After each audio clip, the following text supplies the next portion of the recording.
প্ৰিয় বন্ধু-বান্ধৱীসকল, এইবাৰ আমি উদ্ভিদৰ অষ্টমটি খণ্ডৰ মাজলৈ আপোনালোকক স্বাগতম জনাইছোঁ। এই অষ্টম খণ্ডটোৰ যোগেদি আমি আপোনালোকক এলফাবেটত পোৱা কেইজোপামান গছৰ বিষয়ে জনাব বিচাৰিছোঁ। তাৰে দুজোপা সম্পূৰ্ণ বিপৰীতমুখী উদ্ভিদৰ লগত আজি আপোনালোকক চিনাকি কৰি দিওঁ আহকচোন। প্ৰথমেই দেখুৱাইছোঁ এইজোপা গছ, যাৰ ইংৰাজীত নাম হেম্প ইণ্ডিয়ান ট্ৰী বা গেলো গ্ৰাছ, বৈজ্ঞানিক নাম কানাবিছ সাটিভা আৰু অসমীয়াত যাৰ পৰিচয় হ'ল ভাংগছ বুলি। ভাংগছ এবিধ একবৰ্ষী থিয় প্ৰায় 1 পৰা 5 মিটাৰ ওখ গছ। ই পাতল আৰু লেহকেহীয়া। গা গছ সৌকা বা বেতৰ লাঠিৰ দৰে। ই দেখাত গাঁথলো বা বলিষ্ঠ হ'লেও ইয়াৰ ভিতৰৰ অংশ ফোপোলা। গা গছ প্ৰথম অৱস্থাত সেউজীয়া হ'লেও ক্ৰমান্বয়ে ই পাতল বেঙুনীয়া হৈ গৈ থকা দেখা যায়।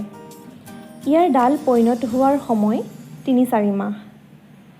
গছৰ সকলো অংশই এঠাযুক্ত নোমেৰে আৱৰা।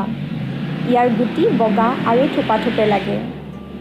এই গছ সুগন্ধিযুক্ত, পাত সেউজীয়া। এই পাতৰ আকৃতি হাতৰ তলুৱাৰ দৰে বা হাঁহৰ নখৰ পতাৰ দৰে। দুয়োকাষ কৰত বা কাঁচিৰ দৰে দেখাত।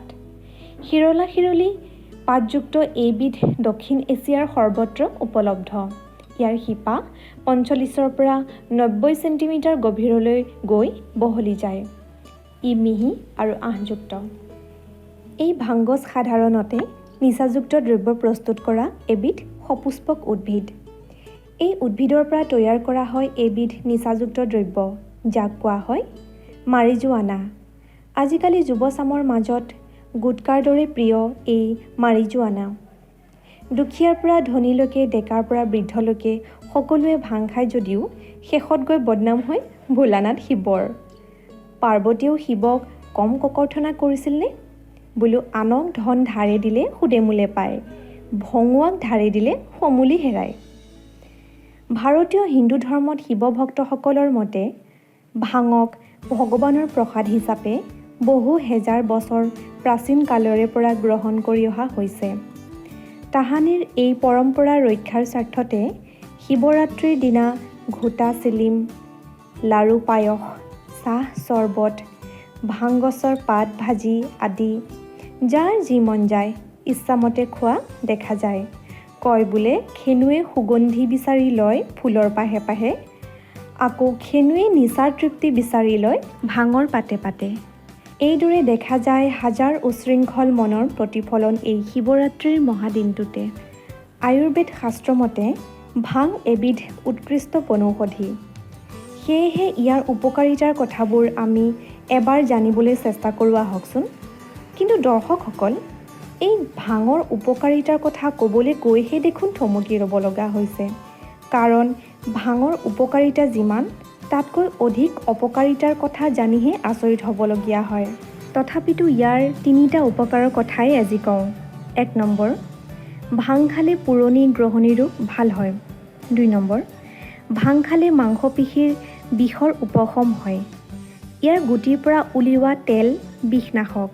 ডিঙিৰ বিষ, কাণৰ বিষ, মূৰৰ বিষ আদিৰ বাবে উপকাৰী।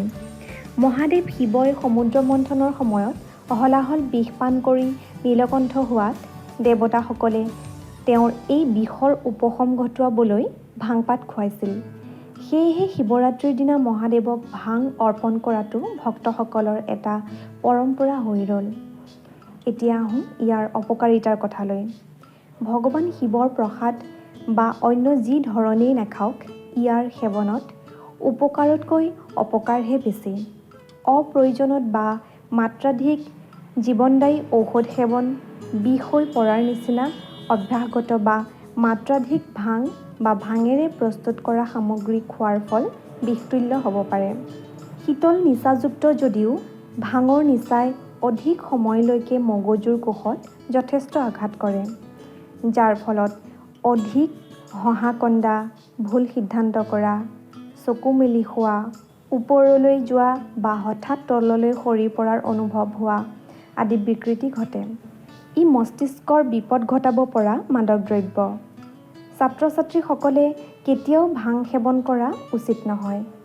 এই ক্ষেত্ৰত তেওঁলোকৰ মানসিক স্বাস্থ্য দুৰ্বল হোৱাৰ লগতে মনোযোগ আৰু স্মৃতিশক্তিও দুৰ্বল হৈ পৰে। খঙাল হ'ব ধৰে আৰু লগতে হতাশাগ্ৰস্ত হ'ব পাৰে। বেছিকৈ ভাং খালে হৃদস্পন্দন হঠাৎ বাঢ়ি যোৱাৰ কাৰণে ষ্ট্ৰোক হৈ মৃত্যু পৰ্যন্ত হ'ব পাৰে। মাত্ৰাধিক ভাং সেৱনত স্থায়ীভাৱে মানসিক ৰোগগ্ৰস্ত বা পাগল হ'ব পাৰে। এলেহুৱা আৰু দায়িত্বজ্ঞানহীন হ'ব পাৰে। ইন্দ্ৰিয়বোৰৰ যথেষ্ট ক্ষতিসাধন হয়। বন্ধু বান্ধৱীসকল, দেখিলেই নহয়, 2-3টা উপকাৰৰ কাৰণে ভাং খাই হাজাৰটা অপকাৰনো কিয় বাৰু আমি মাতি আনিব লাগে? গতিকে আমি ভাঙৰ উপকাৰৰ কথাত গুৰুত্ব দিয়াতকৈ ইয়াৰ অপকাৰৰ কথাখিনিহে আমি মনত ৰখা উচিত, নহয়নে বাৰু? দৰ্শকসকল, এইবাৰ আমি আপোনালোকক লৈ যাব বিচাৰিছোঁ দ্বিতীয়জোপা উদ্ভিদৰ ওচৰলৈ, যাৰ নাম ইংৰাজীত হাৰ্ট লিভড মুনচিড, বৈজ্ঞানিক নাম টিনোস্পৰা কৰ্ডিফলিয়া, আৰু অসমীয়াত যাক কোৱা হয় শগুনীলতা বুলি। সমগ্ৰ অসম তথা ভাৰতবৰ্ষৰ প্ৰায়বিলাক অঞ্চলতেই অপৰ্যাপ্তভাৱে দৃশ্যমান এই লতা গছ। যুগজয়ী কালজয়ী উদ্ভিদ হিচাপে ই সৰ্বজন বিদিত। নামৰ প্ৰাচুৰ্যতাই তাৰ প্ৰমাণ। অমৰলতা, আমৈলতা, গুলঞ্চ, অমৃতা, সিদ্ধিলতা, কত যে কিমান তাৰ নাম ভিন্ন, কিন্তু উৎস মাথো এটাই। উজনি অসমত শগুনীলতা হিচাপে জনাজাত। 100টা ঔষধি গুণাগুণ সম্পন্ন এইবিধ লতাক সেই অৰ্থতেই হয়তো শগুনীলতা বোলা হয়। আকৌ নামনি অসমত এইবিধ লতাক অমৰলতা বোলা হয়। শগুনীলতা ওখ গছত বগোৱা আঙুৰ প্ৰজাতিৰ এবিধ লতা, য'ত বাৰিষা কালত পাণ আকৃতিৰ চিৰসেউজীয়া পাত ওলোৱাৰ সমান্তৰালকৈ ক'লা আঙুৰৰ দৰে থোপাথোপে ফল ধৰাও দেখা যায়। ই যিকোনো গছতেই পাক মাৰি বগাই যায়। গা গছ গোলাকাৰ। গা গছত সৰু সৰু কিছুমান টেমুনা থাকে। ইয়াৰ গাঁঠিৰ পৰা দীঘল শিপা ওলায়। পাতবোৰ 5ৰ পৰা 10 চেণ্টিমিটাৰ আৰু পাতত 7ৰ পৰা 9ডাল শিৰ থাকে আৰু ইয়াৰ ঠাৰিৰ পাতৰ দৈৰ্ঘ্যতকৈ সামান্য চুটি। ফল গোলাকাৰ। ই মটৰ মাহটোৰ সমান, কেঁচাতে সেউজীয়া। গা গছ আৰু পাতৰ দৰেই এই গছৰ ফলো তিতা। ইয়াৰ ফুলবোৰ সৰু সৰু। এইবিধ উদ্ভিদৰ পুৰুষ আৰু স্ত্ৰী ফুল বেলেগ বেলেগ হয়। এইবিধ লতা এবাৰ মাত্ৰ গছ বগাই যোৱাৰ পাছত ইয়াৰ গুৰিভাগ কাটি পেলোৱাৰ পাছতো জীয়াই থাকি শ্ৰীবৃদ্ধিহে ঘটায়। সেয়েহে হয়তো নামনি অসমৰ লোকে ইয়াক অমৰলতা বোলে। ডক্টৰ গুণাৰাম খনিকৰৰ ভাষাত এই শগুনীলতাৰ গা গছ কেৱল সোৱাইন ফ্লু ৰোগতেই যে সীমাবদ্ধ তেনে নহয়। HIV-ৰ পৰা কৰ্কট, ডেংগু, মেলেৰিয়াৰ দৰে জীৱনৰ ভাবুকিস্বৰূপ লক্ষণসমূহো ই নিয়ন্ত্ৰণ কৰিব পাৰে। পিছে অতি সম্প্ৰীতি সৰ্বভাৰতীয় পৰ্যায়ত গিলয়ী বুলিলে সৰ্বজন বিদিত। যুগ যুগ ধৰি সৰ্বভাৰতীয় আয়ুৰ্বেদিক চিকিৎসা বিধানত অন্তৰ্ভুক্ত গিলয়ী বা শগুনীলতাই বিশ্বব্যাপী সন্ত্ৰাসৰ সৃষ্টি কৰা কৰোনা ভাইৰাছৰ প্ৰতিষেধক হিচাপে সমগ্ৰ দেশৰ চুকে কোণে চৰ্চা লাভ কৰাৰ সমান্তৰালকৈ ব্যৱহাৰিক দিশৰ সাফল্যৰ খবৰে এক নতুন চিকিৎসাৰ সম্ভাৱনাৰ উন্মেষ ঘটাইছে। অৱশ্যে স্বামী ৰামদেৱ কিম্বা কেইবাগৰাকীও আগশাৰীৰ চিকিৎসকে দীৰ্ঘদিনৰ পৰাই গিলয়ীৰ উপকাৰিতা সন্দৰ্ভত প্ৰচাৰ, প্ৰসাৰ আৰু প্ৰয়োগ অব্যাহত ৰাখিছে। দৰ্শকসকল, এই গিলয় বা শগুনীলতা যদিও সগুণৰ অধিকাৰী, তথাপি তাৰে মাজৰ পৰা আমি কেইটামানহে গুণাগুণৰ কথা আপোনালোকৰ আগত উল্লেখ কৰিব ওলাইছোঁ। গিলয় ৰসে উচ্চ পৰ্যায়ৰ ব্লাড ছুগাৰ হ্ৰাসত আশ্চৰ্যকৰ কাম কৰে। ই মানসিক চাপৰ লগতে উদ্বিগ্নতাও হ্ৰাস কৰে। মধুমেহ ৰোগীৰ বাবে এই লতাৰ ৰস উত্তম মহৌষধ। ই হজম শক্তি বৰ্ধনৰ বাবেও উপযোগী। ৰোগ প্ৰতিৰোধ ক্ষমতা অতি শক্তিশালীৰ বাবেই শগুনীলতা ব্যাপক ৰূপত ব্যৱহাৰ হৈ আহিছে। এই অসাধাৰণ সম্পন্ন লতাৰ লগত বেক্টেৰিয়া বিৰোধী পৰিৱৰ্তনশীল উপাদান আছে। শ্বাস ৰোগ, চৰ্ম ৰোগ, যকৃতৰ সমস্যা, গেছ, আৰ্থ্ৰাইটিছ, ৰক্তহীনতা, পিত্ত ৰোগ আদিৰ বাবে এই লতা অতি উপকাৰী।